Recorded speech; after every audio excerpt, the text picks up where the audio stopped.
Seminário 5, aula 17. Bom, nesse esforço do Lacan em formalizar a estrutura do inconsciente,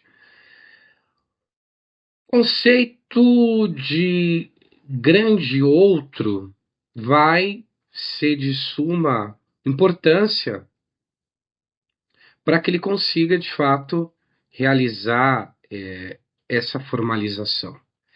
Isso porque esse conceito de grande outro, com um A maiúsculo, né, no caso, ele é muito importante porque é justamente esse conceito que vai mostrar como que o sujeito,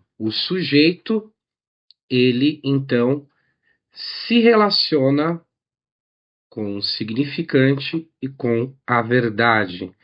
Então, nós estamos falando que existe um sujeito e que esse sujeito se relaciona com o sujeito, ou com um significante, com a verdade. E isso é muito importante para o Lacan, utilizar esse conceito. Agora, o Lacan ele vai definir esse grande outro com um A maiúsculo como o lugar da fala, né? O lugar do garante. É o lugar da fala e que garante a verdade. Olha só. É um lugar de garante da verdade e da fala. É esse lugar que a fala encontra o seu lugar.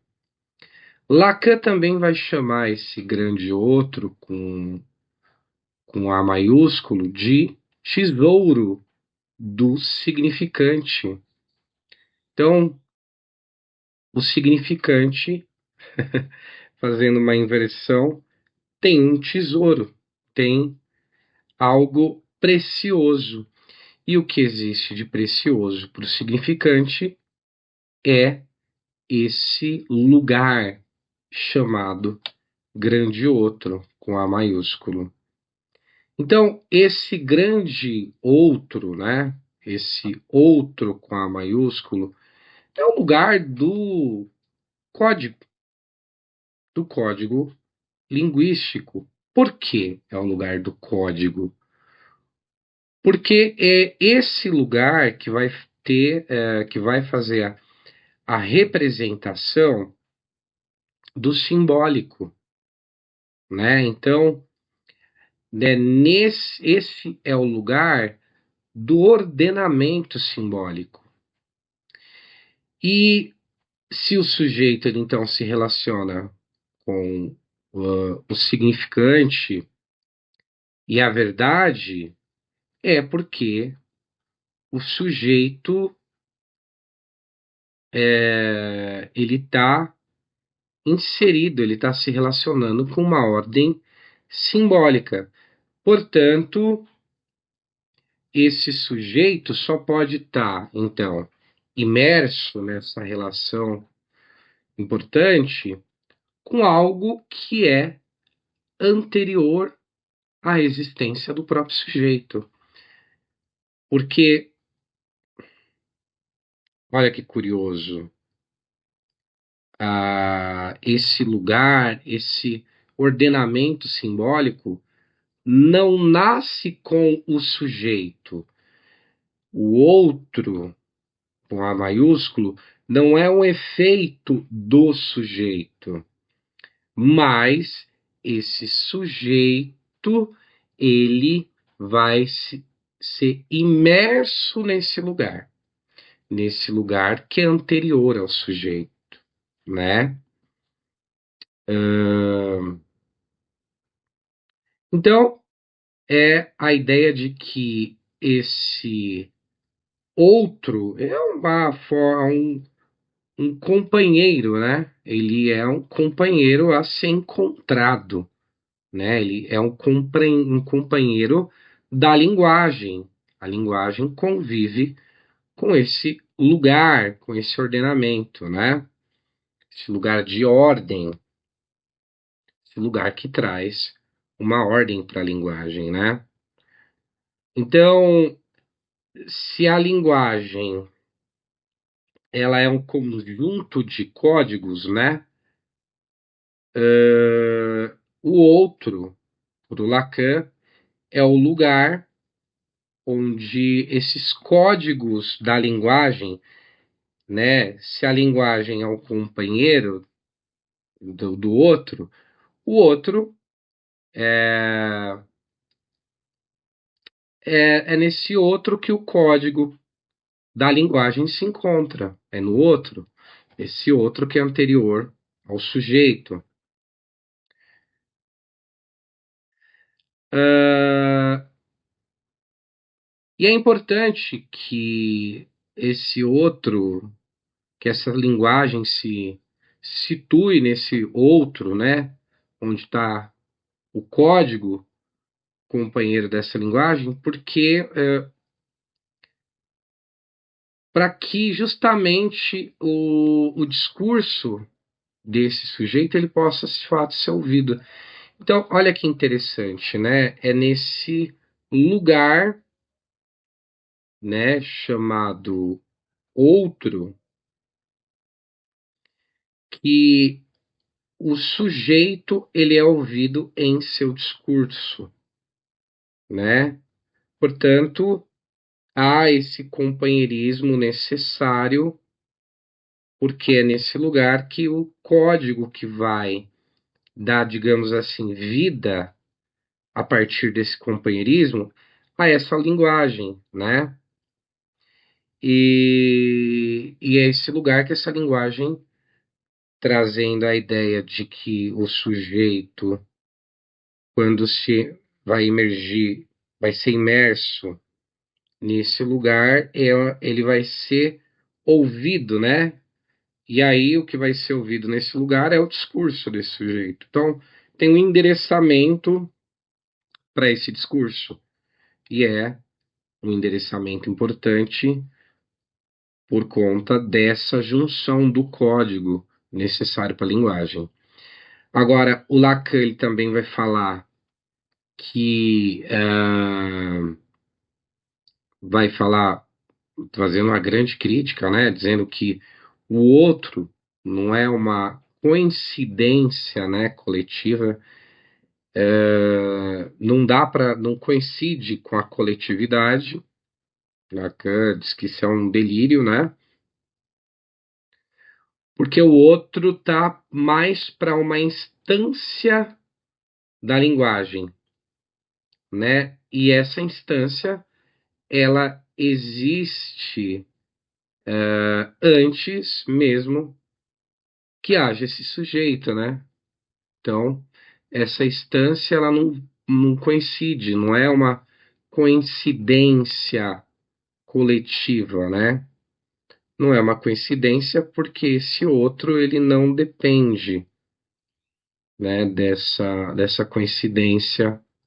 Não é por coincidência, é por de outra forma. Lacan vai falar que mesmo que haja só um sujeito, né, capaz de falar sua língua, essa instância ela vai continuar existindo, né? Bom, esse grande outro é então um referencial muito importante,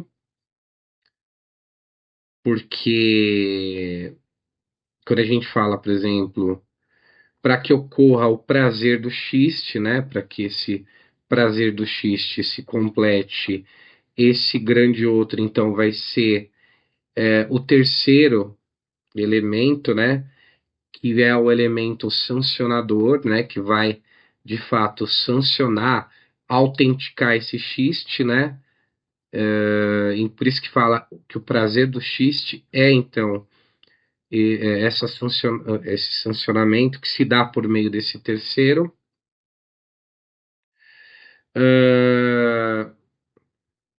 Esse outro, que é o também como sancionador de sentido, né? Porque se a gente pensar que essa fala do sujeito, né? E aí, quando a gente fala de falas do sujeito, a gente está considerando as formações do inconsciente, como o xiste, né? E aí, nessa fala desse sujeito do inconsciente, enquanto xiste, esse grande outro é o que sanciona, que homologa, dada a sua importância, então, né? Que esse xiste, ele é, então, de fato, homologado por esse outro, né? Para que esse xiste seja qualificado, né? Para que ele adquira o seu valor de verdade.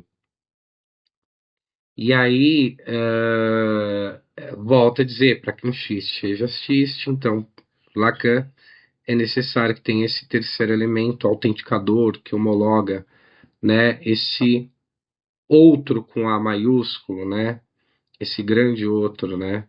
Então, ele tem essa função uma das falas do sujeito, que é o xiste, de dar esse valor de verdade a partir desse ato de sancionamento, de homologação, né? Agora, o xiste, então, e o lapso, eles só vão funcionar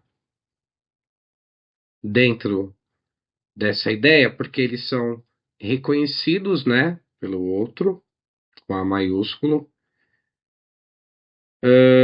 E aí é tão interessante porque esse outro é o outro que vai entender essa dimensão do xiste para além de uma significação literal,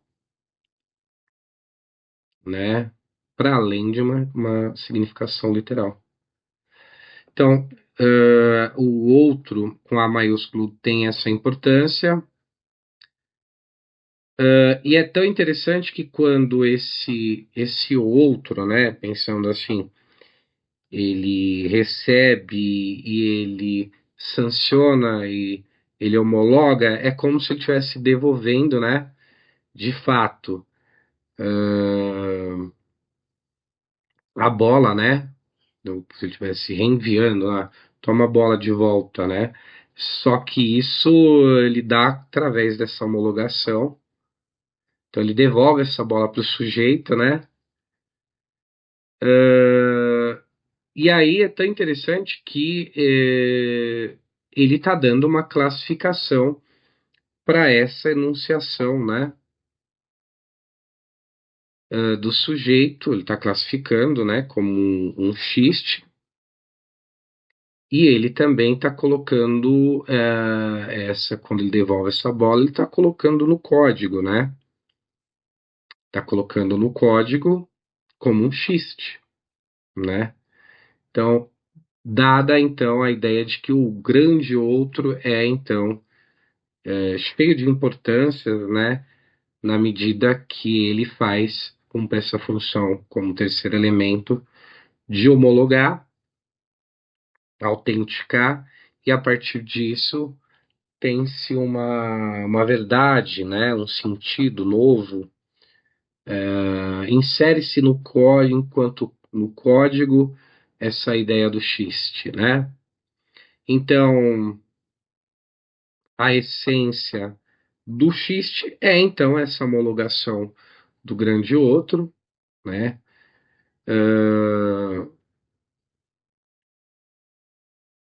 E algo, de fato, que tem um sentido de verdade, né?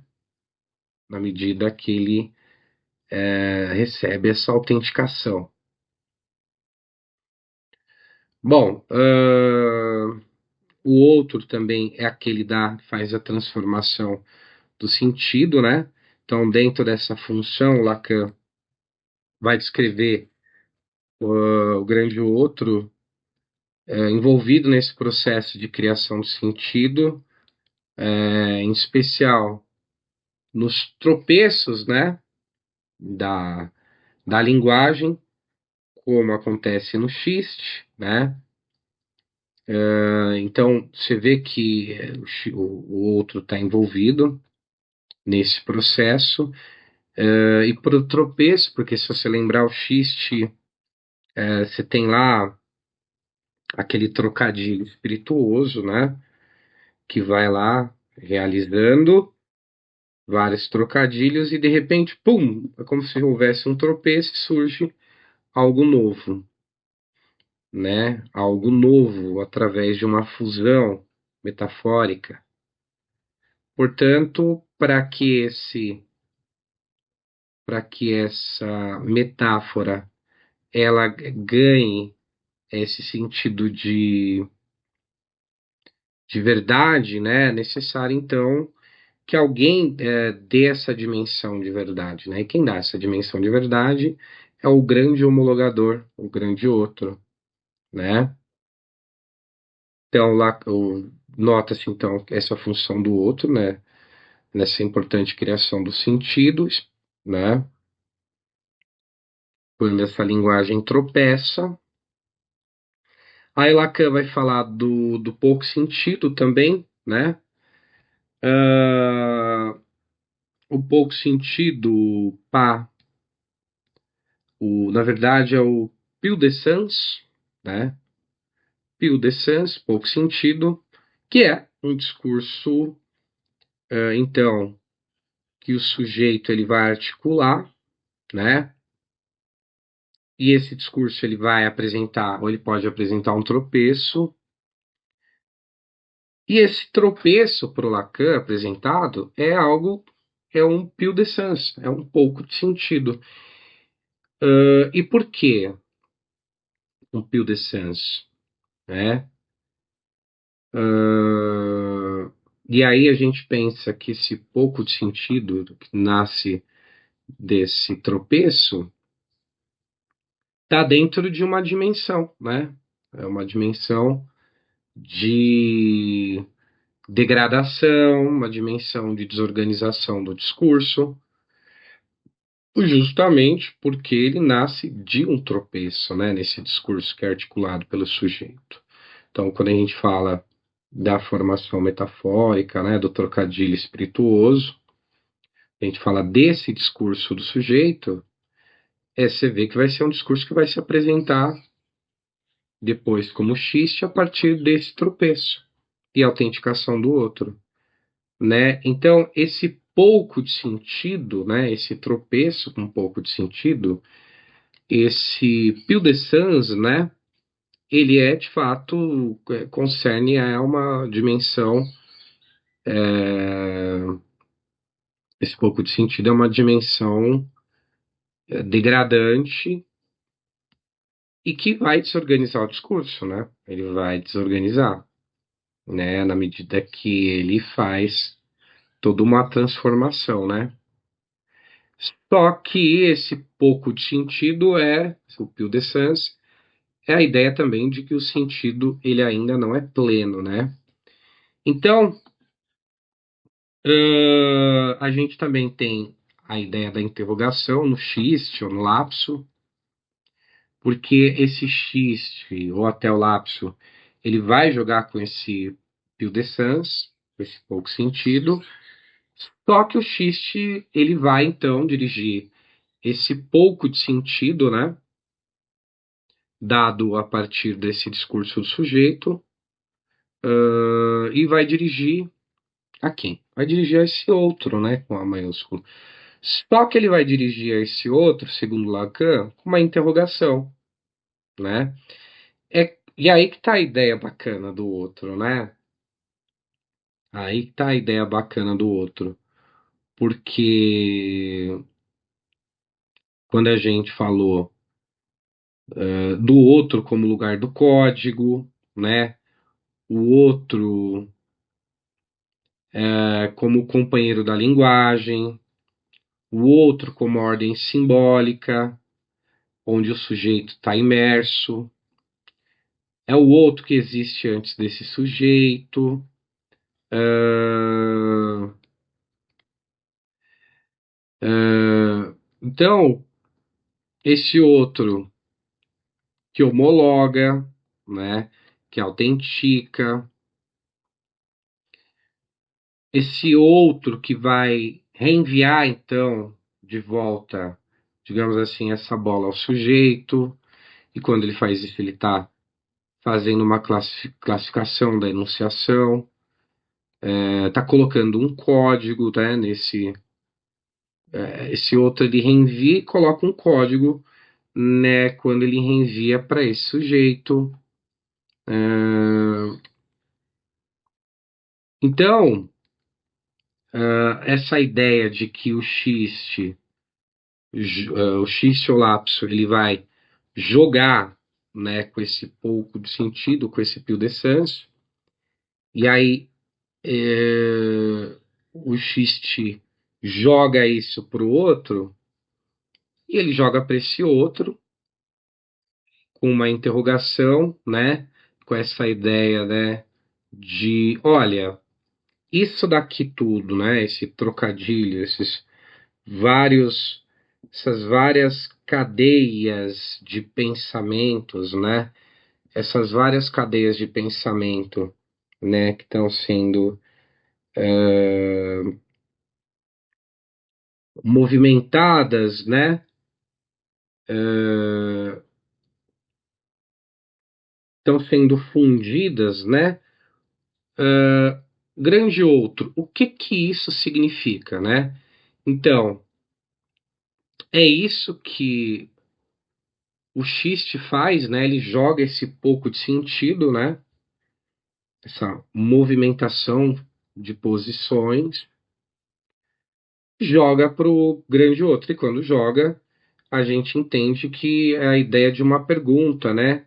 E aí, grande outro, o que que tudo isso quer dizer, né? E aí, a gente pensa